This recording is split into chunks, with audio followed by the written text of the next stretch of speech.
ফেনীর মুরব্বীদের কাছে জিজ্ঞেস করেছি, তারা বলেছে বিগত 100 বছরের মধ্যে এমন দুর্ঘটনা ঘটে নাই, এমন প্রাকৃতিক দুর্যোগ আমরা দেখি নাই। কিন্তু এটা ছিল ম্যানমেড।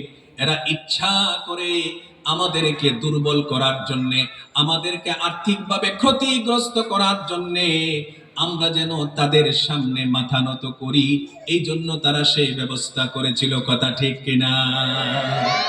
কিন্তু ঐক্যের কোনো বিকল্প নাই। ফেনী এবং কুমিল্লা নোয়াখালীর বন্যায় বাংলাদেশের মুসলমানেরা এতটাই ঐক্যের পরিচয় দিয়েছে, সেখানে দলের কোনো পরিচয় ছিল না, জাতের কোনো পরিচয় ছিল না।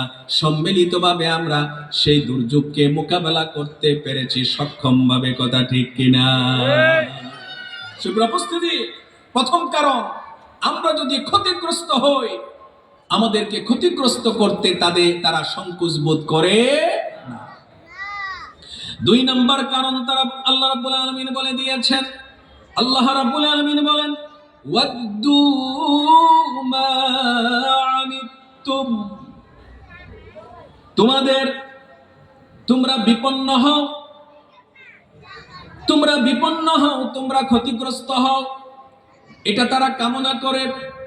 কিন্তু আমাদেরকে আল্লাহ পাক বাঁচিয়ে দেন।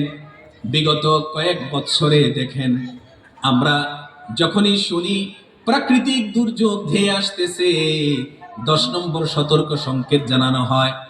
বলে বাংলাদেশের খুলনা, রাজশাহী ওই অঞ্চল এবং বরিশাল অঞ্চল দিয়ে এক বিশাল প্রলয়ঙ্কারী তুফান সেই অঞ্চলের উপর দিয়ে যাবে, বড় ধরনের ক্ষতি হতে পারে। কিন্তু আল্লাহ রাব্বুল আলামিন তাওহীদের কারণে, ঈমানি চেতনার কারণে, তার আখিরি নবীর উম্মতদের কারণে আল্লাহ পাক সেই বিপদকে আমাদের উপর থেকে পাশ কাটিয়ে পশ্চিমবঙ্গের উপর দিয়ে নিয়ে যায়। কথা ঠিক কিনা?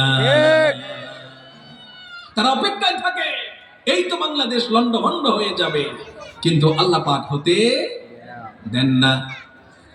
তারা আল্লাহ রাব্বুল আলামিন 2 নম্বর কারণ বলে দিয়েছেন, ওয়াদ্দু মা আনিতুম, তোমরা কষ্ট পাও, তোমরা ক্ষতিগ্রস্ত হও, তোমরা বিপন্ন হও, তোমরা ধ্বংস হও, এটা তারা কামনা করে, আকাঙ্ক্ষা করে।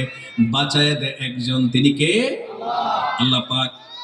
নাম্বার 3 হচ্ছে, আল্লাহ পাক বলছেন, قد بدت البغضاء من أفواههم وما تخفي صدورهم أكبر।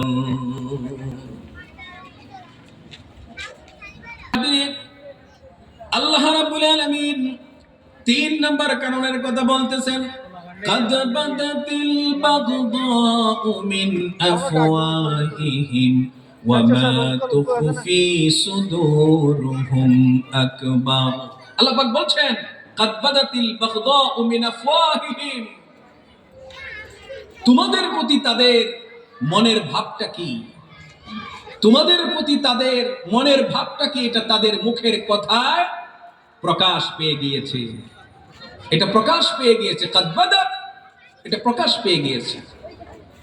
قد بدت البغضاء, তোমাদের প্রতি তাদের হিংসা, তোমাদের প্রতি তাদের বিদ্বেষ, এটা তাদের মুখ থেকে প্রকাশ পেয়ে গিয়েছে।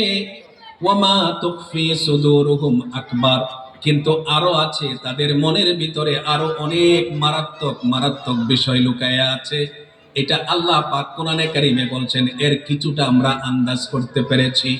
এবার আসুন, আমরা বর্তমান প্রেক্ষাপটকে সামনে রেখে 3 নম্বর পয়েন্টে আল্লাহ পাক যে কথা বলেছেন, এই কথাটার আমরা ব্যাখ্যা শুনি। আল্লাহ বলছেন, তাদের কথায় প্রকাশ পেয়ে গিয়েছে যে তারা তোমাদের প্রতি কেমন বিদ্বেষ পোষণ করে। এরা কি আমাদেরকে ভালোবাসে? কি বলেন, ভালোবাসে? ভালোবাসে না। এরা 3টা দিক থেকে, বাংলাদেশের 3 দিক থেকে তারা আমাদেরকে বেষ্টন করে রেখেছে। বিশাল এক দেশ, বিশাল তার দেহ, হাতির মতো দেহ, কিন্তু কলিজাটা চড়ুই পাখির কলিজার চেয়ে আরো ছোট। কথা ঠিক? প্রিয় ভাইয়েরা আমার, এখন আমরা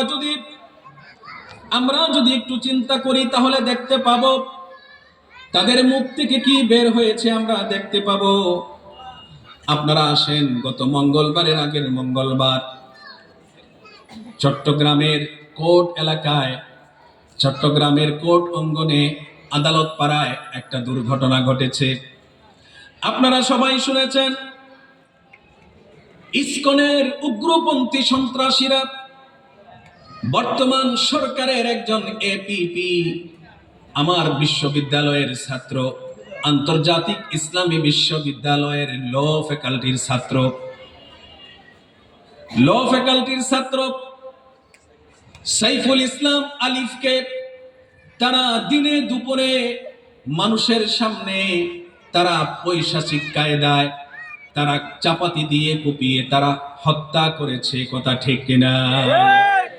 দিনে দুপুরে তারা একজন যুবককে, মুসলিম লয়ারকে তারা চাপাতি দিয়ে কুপিয়ে তারা হত্যা করেছে। সুপ্রিয় উপস্থিতি, আমার কথা হচ্ছে যে